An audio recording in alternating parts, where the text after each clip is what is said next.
Shoutout. Forest Vlog, amazing. Shoutout sa 4 Hoops.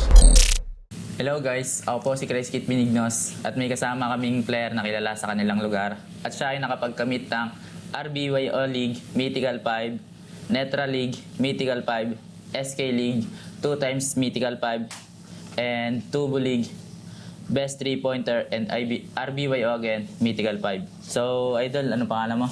John Richard Del Rosario.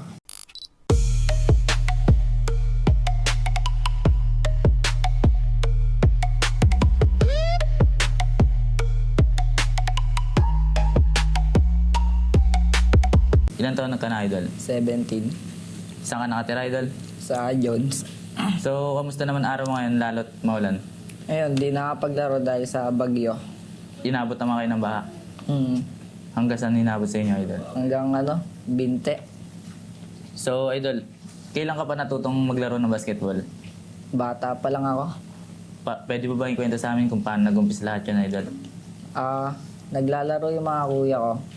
Actually, wala naman talaga, di naman talaga ako maglalaro ng basketball kasi may, may kapansanan ako eh. Tapos ayun, tinulak ako ng mga kaibigan ng kuya ko na maglaro. Ayun, naging inspirasyon ko na sila. So, yun, Idol, nasabi mo na may difference sa kamay mo. Paano mo naman naisip sa sarili mo na kaya mo to, ipagpapatuloy mo tong laro na to? Paano mo naisip yan? Lagi lang ako nagdadasal, tapos lagi lang ako nagbabawa ng kumpiyansa. Hindi ba to naging hadlang upang ipagpatuloy tong pangarap mo, Idol? Hindi. So, Idol, bakit mo gusto ang basketball? Inspirasyon ko yung kuya ko tsaka yung mga nagtulak sa akin na maglaro mag-basketball. Wala ka bang mga naririnig na bash, putol, ganon? Wala? Meron, pero okay lang sa akin kasi yun yung nasa akin pero bawat ko na lang yung kumpiyansa eh. Kumbaga yung naging inspirasyon yung panlalait na upang mas lumakas ka pa, Idol, no? Sa tuwing makakashoot ka, Idol, ano naman yung pakiramdam mo? Ayun, masaya kasi pag nakashoot ako, nararamdaman ko na yung kumpiyansa ko, natatanggal ko yung kaba ko. Sino yung pinaka-paborito mong basketball player, Idol? Si Kerry Idol kasi sure ball. Yun lang, Idol. Sa lugar niyo, Idol, meron ba? Kuya ko lang tsaka papa ko. Bakit yun yung napili mo, Idol? Sa papa ko kasi nanggaling yung laro eh. Talagang parang mana-mana na lang to, no? Paano ka naman mag-ensayo, Idol? Araw-araw ba o minsan-minsan lang? Minsan lang Idol, may kasama ako yung kaibigan ko si John Lloyd Tayag. Talagang hindi kayo nag-iwanan nun, Idol? Anong special move naman ang gusto mo pang matutunan o mamaster pa? Spin move Idol kasi nauuso na yung crossing. Crossing? Kumbaga parang... Kaya pagka umi-spin move ako, naiiwan sila. Ano naman yung pinakamahirap ng part ng training para sa Idol? Playo. Playo? Bakit playo, Idol? Masay-sayita eh. Talagang lumpo, no, Idol?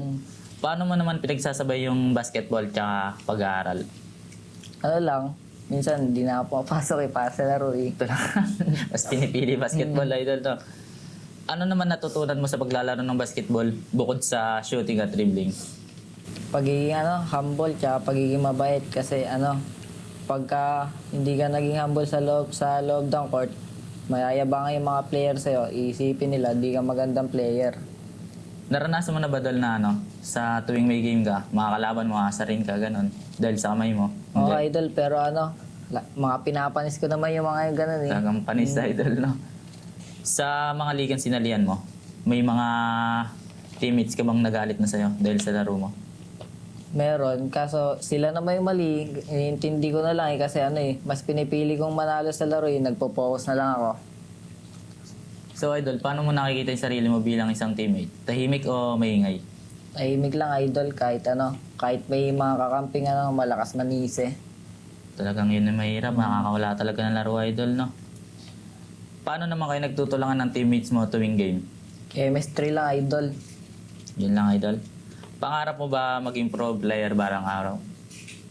Hindi Idol, passion lang eh. Bakit mo nasabing ganun? Kasi tawag doon. May mga dapat pa akong gampanan eh. Sa buhay talagang hindi lang puro basketball, Idol, no? Kung bibigyan ka naman ng chance maglaro sa malalaking liga, Idol, saan mo gusto? Sa UP Idol. Bakit UP napili mo, Idol? Gusto ko talaga maglaro doon. Talagang pangarap mo na din, Idol, no? Kung ikaw ay isang basketball move, ano ka, idol? Shooting. Bakit shooting? Kasi dami din nagsasabi sa akin na sure ball ako kasi hindi ako kinakabahan sa laro eh. Saan ka naman mas komportable sa tuwing naglalaro ka, idol? Depensa o opensa? Parehas idol kasi pagka malas ako sa opensa, bumabawi ako sa depensa. Ano naman yung lucky shoes mo and lucky number mo ng jersey mo? Lucky shoes ko yung yung sa pinsan ko yung iniram ko nung nakaraan. Tas yung lucky number ko naman, birthday ko 31. Yung 31 na yon, nandun yung birthday ng lola ko tsaka mama ko. Talagang napaka-special na ito, idol ah. Ano naman gusto mong sabihin sa mga batang gusto palang magpatuloy ng basketball? Ayun, lang. Lagi lang kayo maglaro, huwag kayong tumigil. Kung nahihirapan kayo, nandun naman yan eh. Magpatuloy lang kayo lagi. Message mo naman sa mga taong sumusuporta sa'yo, idol.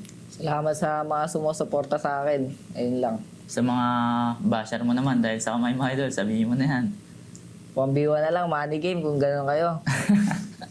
May mga gusto ko bang shoutout, idol? Meron yung kuya ko, si John Paul de Rosario, pinsan ko, J. Rick, si Cloud, si Top Top, si Aldrin, si John Lloyd, si Kurt, si Jot Jot. Tas yung kaibigan ng kuya ko kasi yun yung inspirasyon ko, yun yung nagtulak sa akin maglaro. Si Julie Alfonso, si Jem, tsaka si Dico Jem. Salamat sa sa pag-imbita dito sa Porups na first time ko lang ma-interview ng ganito. Yun lang, idol. Maraming salamat sa pagpunta mo, idol. Maraming salamat din po sa walang sawang suporta sa amin. Sana po andyan lang po kayo palagi para sa Porups. Bye-bye! Bakit papa mo, idol? Kasi, ano ulit? Okay. Pass na yan, pass. Okay na, idol.